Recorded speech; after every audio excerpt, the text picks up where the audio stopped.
Hello, I'm Bunry. I'm Brad Mower. And this is IFXtra.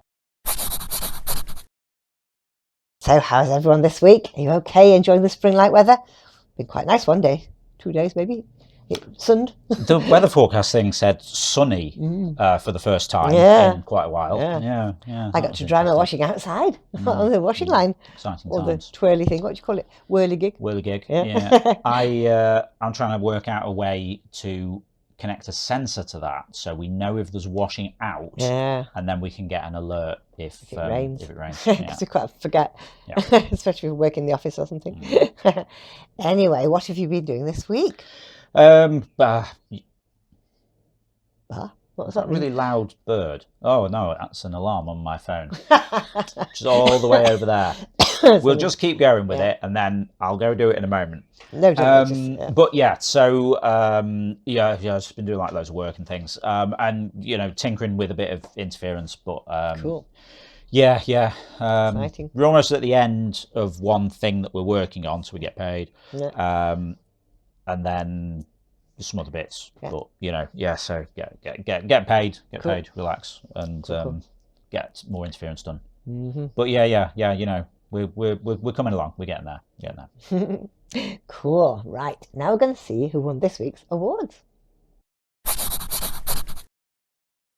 Pitch of the week this week goes to Mr. Smoke for Richard Ashcroft from The Verve, Bittersweet Symphony.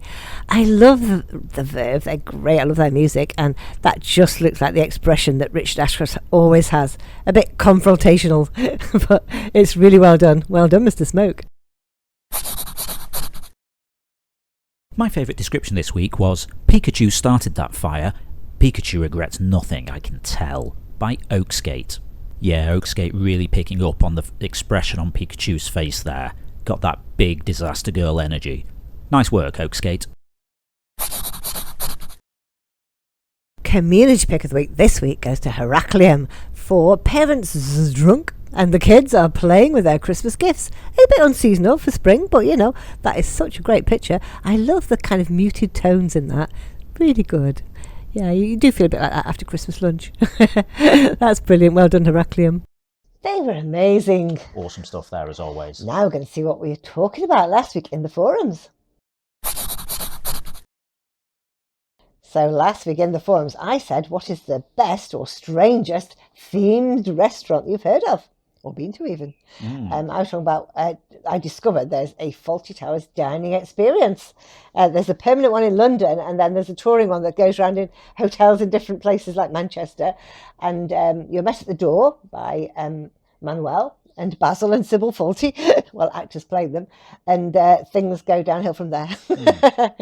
And quite often you'll get ended up sprayed with a fire extinguisher during your meal. I mean, hey, why not? Apparently it's very popular. But I'd not heard of that. I'm trying to think if I've kind of heard of any sort of weird themed restaurants. Isn't the one like in a disused tube tunnel or something in London? I don't know, but that would be quite cool. I know, yeah, I think there is. One of the ones that aren't used anymore. I think there's you can go down and have dinner down there. Incoming Marboy. So I've heard of this one as well, and our SKD said a short while ago, discussing with workmates about how all restaurants follow the being nice standard, so they're all really boring and the same. Is there any that are intentionally rude? And that got them to discover Karen's Diner and Dick's Last Resort. Karen's Diner exists in Australia and England with a characteristic 50s blue and pink aesthetic. And it looks like a normal restaurant, but in both you don't get the best treat. And treatment, I think, really, isn't it? Yeah. But that's part of the experience that you go for, which is having some fun. I would try it if I ever visited one of those countries. It seemed like fun and out of the norm. I have heard of Karen's Diner. Yeah. I've seen insult you it the in whole paper time. or something. Yeah. I think, did we see a Dick's Last Resort I've seen one, San Francisco? Oh, maybe that was it, yeah. Because I remember thinking, what's right, that? Yeah. Not a restaurant, but we did used to have, I think it might have closed now or changed name, but we used to have I'm going to say kitchen sort of place, or maybe it was like a general furniture place called Dirty Dick's. Oh, yeah. In the city centre. Yeah. But there is a pub called Dirty Dick's in London, just opposite Liverpool Street Station. Because I used to walk past it on my way to work when I was doing a gig down there. Are they nice there? Didn't go in. Okay. It's like a Nicholson's or something, I think. You know, like a normal kind of pub. Anyway, I digress. Okay. Dumb Syndrome Squirrel said, I once went to an authentic Greek restaurant run entirely by Chinese people. It was so trippy. Yeah, I mean, it's interesting, isn't it? I mean, you know, hey, maybe someone's just a big fan of Greek food. Yeah, and they're really like, into it, and they really become experts on it. Yeah, exactly. I remember one of the useful pieces of advice, and it's a really obvious thing that you don't think of, but one of the useful pieces of advice that a friend gave me, Paula Lemming, in fact, was basically, because we went out for a Chinese in London, and he said, I'm going to take you to the best Chinese ever. And he was like, if you're having food, you want to go where the people, the natives of that country, go for that food. Yeah. So basically, we went to the Chinese restaurant that all of the like locals from Chinatown in London went to. Yeah, because it was like proper Chinese food, I guess. Yeah. That's the best kind, isn't it? Yeah. That's good. Let's say there's a restaurant in Vancouver called Dark Table, and when you go there to eat, it's pitch black.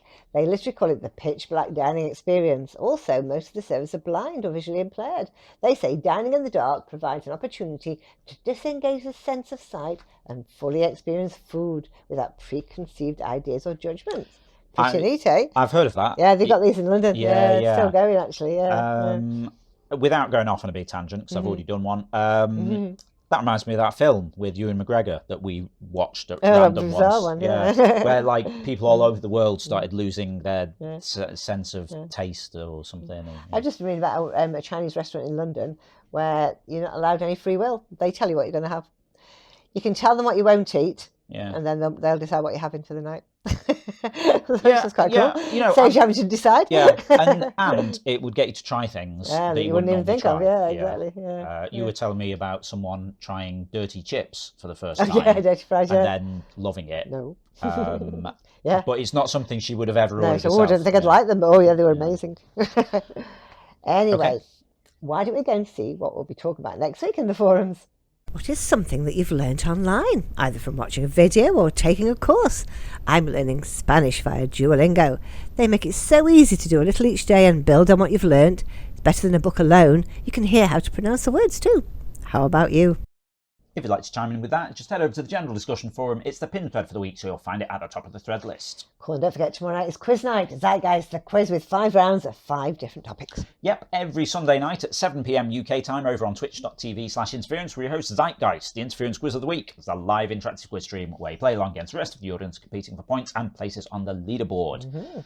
Each round's based on a drawing from Interference. Bunnery picks 5 interesting drawings and then uses them as inspiration for the round, so it's not always immediately obvious what they're going to be. It's a bit of fun trying to guess. And no one except her knows until she reveals what the topic is on the night. Not even me, you know. I show up, press buttons, sometimes press the wrong button, normal kind of stuff. And occasionally. But would you like to tease us with the names of the featured artists? Okay, this week's artists of note are Fennec Fox, Dumb Old Donkey, Catind, Zimvivi, and Trigazon. Oh, that sounds exciting. Interesting topic too. No, I was just like, were they one of the? No, that was Dumb Syndrome. Squirrel. As opposed to Dumb Old Donkey. The Dumb Old Donkey. No. Right. Cool. Okay, cool. So if you want to find out what those rounds are going to be, you'll have to join us tomorrow at 7 p.m. UK. So that is tomorrow, but what happened last week? Last week, El Guapo won with 221, very high score. And Darth was second with 209, and Ginny Pond was third with 195. Well done to them. Yes, very good. I feel like that did sort of move around a little bit. Yeah, it was very exciting, actually. Yeah. The top kept changing. Coming in for the finish. Very good. Well, it depends on the topics, doesn't it? Sometimes you're rubbish at one and really good at another. So things can change. It's true. Cool. I look forward to seeing you there tomorrow. that's all the news for now. Just goes to say, yeah, if you're not already taking part in the game, then get involved. You can play on the web at playinterference.com or search for Interference in the App Store on your device and download the app. You can also join the chat with us over on Discord at playinterference.com/Discord. Or if you'd like to give us a bit of monthly support for the ongoing maintenance of the game, building new features and all this kind of stuff, we're on Patreon, patreon.com/interference. And in return, you get supporter status and interference. So you get things like replays, you get extra game modes, you get all kinds of stuff like that. And if you're a quiz player, you get a custom entrance shout out from Ava. Cool. We'll see you there then. Okay, that's it for this week. We'll see you again next week. Have a great week. We'll see you next Saturday. Bye. Bye.